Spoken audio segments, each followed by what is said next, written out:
बिस्मिल्लाहिर्रहमानिर्रहीम। अस्सलाम वालेकुम। कैसे हो बच्चों? उम्मीद करती हूँ खैरियत से होगे। तो चैप्टर नंबर 3 फ्रैक्शंस ने आप लोगों को बहुत परेशान कर रखा है, तो परेशान होने की कोई बात ही नहीं है। बस 2-3 चीज़ें आपने सीखनी हैं और आप फ्रैक्शंस के ऊपर हावी हो सकते हैं। तो पेज नंबर 76 पर आ जाइए। ये हमारा लेसन नंबर 3 है, जिसमें हमने मिक्स नंबर को कन्वर्ट करना है इम्प्रॉपर फ्रैक्शन में। तो इसके अंदर सिर्फ 2 स्टेप्स आपको करने हैं और आपका आंसर आ जाता है। सिंपली जब हमारे पास मिक्स नंबर होता है तो एक होल नंबर होता है और एक प्रॉपर फ्रैक्शन होता है। इसको इम्प्रॉपर फ्रैक्शन में कन्वर्ट करने के लिए सिंपल ये करना होता है कि जो डिनोमिनेटर होता है इसको होल नंबर के साथ मल्टीप्लाई करते हैं और जो आंसर आता है उसको ऊपर न्यूमरेटर के साथ प्लस कर देते हैं। सबसे पहली चीज़ कि डिनोमिनेटर तो आपका सेम रहता है। यहाँ पर डिनोमिनेटर 3 तो ये 3, ये 8 तो ये 8, ये 2 तो ये 2 और ये 5 तो ये 5। सिर्फ न्यूमरेटर के लिए आपको ये जो है वो कहानी करनी पड़ती है कि पहले मल्टीप्लाई करो फिर प्लस करो और आंसर आ गया। तो 3 3 are 9 प्लस 2 11, आंसर आ गया 11/3। 8 5 are 40 plus 7 47/8। 4 2 are 8 plus 1 9 9/2। 2 5 are 10 plus 4 14/5। तो ये आपका आंसर यूं मिनटों में आ गया स्टूडेंट्स। सिर्फ आपको यहाँ पर टेबल्स याद होने चाहिए और कुछ भी मसले वाली बात नहीं है। इसी तरह पेज नंबर 77 के ऊपर आ जाइए। प्रैक्टिस क्वेश्चंस हैं। अब यहाँ पर हमारे पास 2 तरह के सवालात हैं। पहले हमें इम्प्रॉपर फ्रैक्शन को मिक्स नंबर में कन्वर्ट करना है और दूसरे में वही जो हमने अभी किया। तो पहले क्वेश्चन नंबर 2 देख लीजिए। मिक्स नंबर को आपको कन्वर्ट करना है इम्प्रॉपर फ्रैक्शन में। तो सबसे पहले आपने क्या करना है, डिनोमिनेटर्स को उठाकर एज इट इज लिख देना है। उसके बाद बारी आती है मल्टीप्लाई, डिवाइड और प्लस करने की। तो 5 9 are 45 प्लस 2 47, ठीक है। 12 6 are 72 plus 5 77। 8 9 are 72 plus 3 75। 12 3 are 36 plus 2 38। तो ये आपके पास 1 मिनट में क्वेश्चन सॉल्व हो गया। लेकिन जब बारी आती है इम्प्रॉपर फ्रैक्शन से मिक्स नंबर में जाने की, तो वहाँ पर हम स्टूडेंट्स क्या कर रहे थे, मल्टीप्लाई कर रहे थे ना।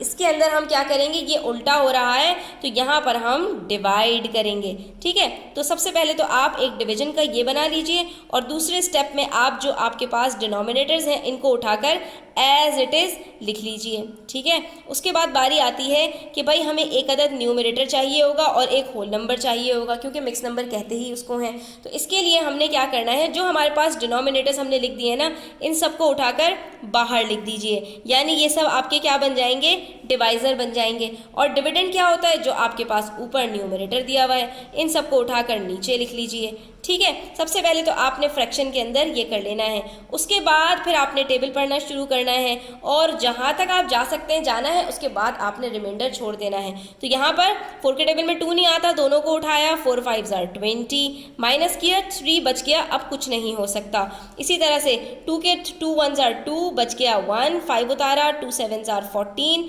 ये भी माइनस किया, बच गया 1, ये हो गया रिमाइंडर, ठीक है। उसके बाद बात कर लेते हैं 62 की। तो 8 के टेबल में 8 8s are 64 होता है, तो हमने कहा भाई 8 7s are 56 ले लेते हैं और बच गया यहाँ पर हमारे पास 6, ठीक है। तो ये हमारे पास रिमाइंडर हो गया। अब ये रिमाइंडर को आपने ज़रा सर्कल कर लेना है ताकि हम जो है वो कंफ्यूज ना हो। उसके बाद है 6 के टेबल में 50 नहीं आता और 6 के टेबल में हमारे पास आता है 6 8s are 48। तो यहाँ पर हमारे पास बच गया 2 रिमाइंडर। अब जितने आपके पास रिमाइंडर्स बचे हैं ना स्टूडेंट्स, ये आपको जल्दी से दौड़ के न्यूमरेटर की जगह पर लिख देने हैं। यहाँ पर रिमाइंडर 3 है, न्यूमरेटर में लिख दिया। यहाँ पर रिमाइंडर 1 है, यहाँ पर लिख दिया। यहाँ पर रिमाइंडर 6 है, यहाँ लिख दिया। यहाँ पर रिमाइंडर 2 है, ये लिख दिया। अब क्या बच गया, कोशेंट बच गया। यानी कि जो आपके आंसर्स आए हैं डिवाइड करके वो आपके बन जाएंगे होल नंबर। तो ये आपके कोशेंट्स हैं, इसको अब आप सर्कल कर लीजिए और उठाकर आपने लिख देना है इसको होल नंबर की जगह पर। तो ये आ गया 5 होल 3/4, ये आ गया आपके पास 17 होल 1/2, ये आपके पास आ गया 8 होल 2/6 और ये आ गया आपके पास 7 होल 6/8। तो कितना आसान है स्टूडेंट्स। यहाँ पर आपने मल्टीप्लाई किया, यहाँ पर आपने डिवाइड कर दिया। बस आपको इतना याद रखना है कि आपका जो डिनोमिनेटर है वो तो सेम रहता है। उसके बाद ये जो 2 चीज़ें हैं इसमें से कोई एक चीज़ याद रखो, दोनों याद रखने की ज़रूरत नहीं है, क्योंकि अगर एक चीज़ के ऊपर ग्रिप होगी ना तो वो उठाकर आप सही जगह पर लिख देंगे, उसके बाद जो बाकी बच रहा है वो दूसरी जगह पर आ जाएगा। तो या तो ये याद रख लो कि जो आपका रिमाइंडर होता है ये न्यूमरेटर बनता है, और या ये याद रख लो कि जो कोशेंट होता है वो होल नंबर बनता है। कोई एक चीज़ याद रखोगे तो उसके बाद बचती है एक ही चीज़, तो वो आप खुद ब खुद लिख लोगे। तो मुझे ये ज़्यादा आसान लगता है, मैं न्यूमरेटर को याद रखती हूँ कि न्यूमरेटर हमेशा हमारा रिमाइंडर बनता है। ठीक है, दोनों के आखिर में क्या आ रहा है, अर आ रहा है, तो इस वजह से इसको याद रखना आसान रहता है कि दोनों के आखिर में आर है ना,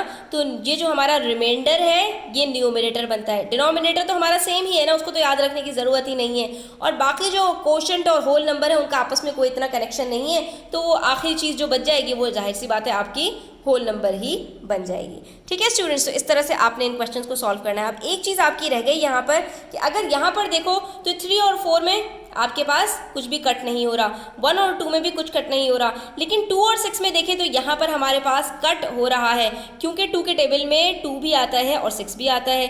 तो हमारे पास ये जो आंसर आएगा ना, ये आएगा 8 होल 1/3, क्योंकि आपको हमेशा अपना आंसर सिंपलेस्ट फॉर्म में देना होता है। ठीक है, तो आपको ये काट पीट भी ज़रूर करनी है। इसी तरह यहाँ पर भी 2 3 ज़ा 6, 2 4 ज़ा 8, तो ये आंसर आ जाएगा 7 होल 3/4। ये काट पीट सिर्फ न्यूमरेटर और डिनोमिनेटर में होती है, इसके अलावा कहीं पर नहीं होती। इस चीज़ को आपने ध्यान में रखना है। तो स्टूडेंट्स, आई होप कि आपको ये चीज़ क्लियर हो गई होगी। स्टिल कोई भी क्वेश्चंस हों, क्वेरीज हों, कोई बात समझ में ना आ रही हो तो कमेंट सेक्शन में ज़रूर पूछ लिया करें, और वीडियो अच्छी लगी हो तो लाइक कीजिएगा, अपने फ्रेंड्स के साथ शेयर कीजिएगा, चैनल को सब्सक्राइब करते जाइएगा। अपना ख्याल रखिएगा। अल्लाह हाफिज़।